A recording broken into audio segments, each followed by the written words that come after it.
Olá, eu sou Fábio Neves do Economia em Quadros e venho trazer para você mais um vídeo de economia. E o vídeo de hoje é para falar de inflação. Vamos ver o que é inflação?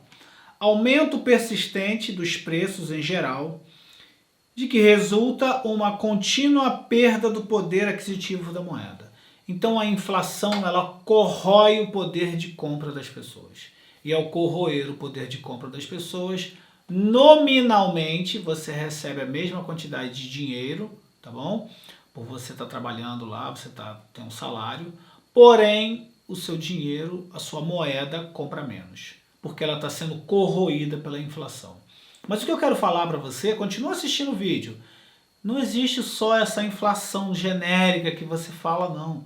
Existe também a chamada inflação de custos, que é a inflação associada aos custos de produção, por exemplo. Então, você tem custos de produção para um produto e um serviço específico e você vai sofrer essa inflação associada a esse item. Você também tem a inflação de demanda. O que é inflação de demanda? Muita gente quer comprar. E muita gente querendo comprar, e se a oferta não expande ou não atende, há uma espécie de leilão e com isso o preço aumenta. A chamada inflação de papel moeda. Inflação de papel moeda não existe o padrão ouro mais. O padrão ouro dizia que eu iria converter cada moeda emitida como se fosse um título de emissão, né? Você emite um título e você pode ir lá e sacar aquela quantidade em ouro. Hoje o que existe é uma boa-fé. É isso mesmo que você está ouvindo. Existe uma boa-fé que aquele dinheiro, aquele papel moeda vai ser aceito no Brasil através de lei e eu vou regular a quantidade de moeda na economia para quê? Para facilitar as trocas. Então, se você tem muita emissão de moeda, você numa situação normal, você pode ter inflação. Evidente, né? E aí eu quero fazer essa ressalva. Hoje, no período do Covid-19 que nós estamos atravessando, emitir moeda não vai causar inflação. Por quê? Porque não há demanda.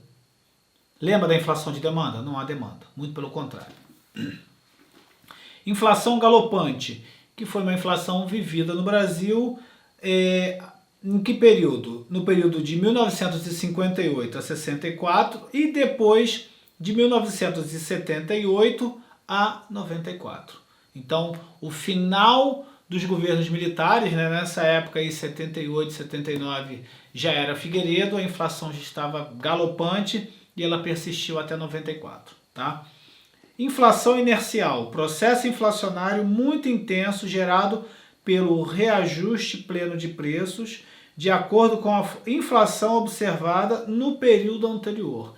Então, por exemplo, você tem um contrato e esse contrato ele vai capturar a inflação que ocorreu no período anterior para poder aplicar o reajuste hoje. Então, isso é chamado inflação inercial. Tá? E a inflação reprimida, também chamada de inflação contínua ou oprimida, é aquela que se caracteriza por uma taxa de elevação de preços inferior à taxa de expansão do meio circulante. Sabe o que significa isso? A inflação reprimida é aquela que você não pode repassar para o consumidor. Você não tem margem para repassar para ele isso, porque você sabe que se você repassar, você perde o seu consumidor, perde o seu cliente. E é tão interessante isso que a economia ela estuda o comportamento das pessoas. Eu vou dar um exemplo para você. O produto símbolo disso é o papel higiênico. Por mais tolo que possa parecer. O papel higiênico foi um dos primeiros produtos na economia brasileira que teve a quantidade de metros reduzida. Por quê? Porque é uma inflação reprimida. Eu não conseguia passar todo o preço que eu queria ou que eu desejava, que eu desejo ou que era necessário para o preço desse produto, então eu diminuo a quantidade desse produto ofertado.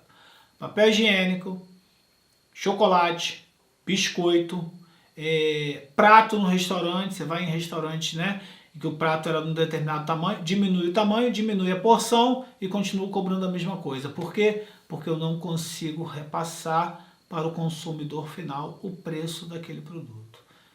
Eu sou Fábio Neves e isso é economia para você de uma forma simples e direta.